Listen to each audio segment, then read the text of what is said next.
चला आता निघालेली आहे मी माझ्या गावाला. माझ्या सासरी माझी मुलगी गाडी चालवते इथे आणि माझा मुलगा पण चालवतो, त्यांचे पप्पा पण चालवता, म्हणजे तिघं पण गाडी चालवता असे मधून मधून. मग कसं तिला पण येते गाडी चालवता, मुलगा पण चालवतोच नेहमीच आणि त्यांचे पप्पा पण चालवतो, पण जास्त करून ना मुलगा गाडी चालवतो माझी.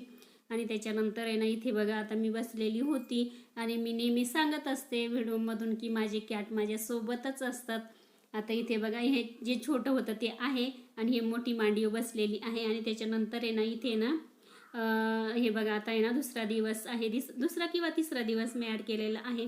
माझे आहे ना चुलत दीर आहे ना, ते ना मक्का तोडायला जाताना इकडेच त्याच्यामुळे त्यांनी ना छान असा गावठी हा मक्का आहे त्यांनी आणून दिलेले आहे कणसं. आता चुलीवर काही भाजत नाही हा म्हटलं, आता चूल आहे ना विझून गेलेली आहे. चुलीवर फक्त आम्ही पाणी गरम करतो बाहेर. आणि आता स्वयंपाकाची गर्दी आहे, जास्त फॅमिली आहे, त्याच्यामुळे कणसं वगैरे भाजले निवांत. मी बघा मस्त चहा पाणी झालेलं आहे. आणि आता इथे ना मी झोक्यावर बसली, मस्त ऊन पण पडलेलं आहे, छान थंडगार हवा पण आहे आणि मी मक्का खाते. आता चला त्याच्यानंतर आहे इथे बघा माझे कॅट बघू शकता. आता इथे मी किचनमध्येच आहे, त्याच्यामुळे ना हे बसायचं आहे, हे माझंच बसायचं आहे. आणि त्याच्यावरती बघा ते दोघं पण बसलेले आहे बघू शकता. अजिबात म्हणजे ते कुठे जाती ना, एवढे छान आहे बघू शकता. आणि त्याच्यानंतर आहे ना आज आहे भाऊबीज, म्हणजे मी ॲड केलेलं आहे असं थोडं थोडं. आणि हे छोटे मुलं बघू शकता, तर सगळे मुलं हे माझ्याकडे संध्याकाळी रात्री झोपायला वगैरे असतात. इथेच हॉल पूर्ण भरून गेलेला असतो आणि भरपूर मुलं अजून यायचे बाकी आहे. दोघीच पुतण्या माझ्या आलेल्या आहे भाऊबीजेसाठी, त्याच्यानंतर बाकीचे यायच्या बाकी आहे अजून.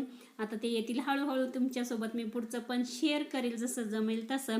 त्याच्यानंतर इथे बघा माझ्या पुतण्याचा मुलगा आहे, म्हणजे माझ्या ह्या सासूबाई आहे आणि त्या सासूबाईंनी बघा त्याला उचलून घेतलेलं आहे. माझ्या सासूबाईशिवाय अजिबात हा मुलगा राहत नाही, त्याच सांभाळतात.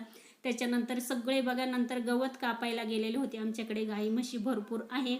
बघा या मुली सगळ्या गवत कापून आलेले आहे. आणि बघू शकता आमची फॅमिली, आम्ही इथं चुलीवरती स्वयंपाक करतो ना आणि सगळे मग अशी एकत्र जेवायला बसतो. ह्या पद्धतीने आमचं गावाला चालू असतं आणि छान वाटतं खरंच गावाला आल्यानंतर आहे ना. आता शेतातून म्हणजे बघा काम करून आलेले आहे सगळ्या मुली किंवा मोठे माणसं जावा वगैरे, आणि सगळ्या पद्धतीने असं म्हणजे एकत्र आम्ही बसतो आणि जेवण करतो. चला पुढचे व्हिडिओ पण बघा तुम्ही.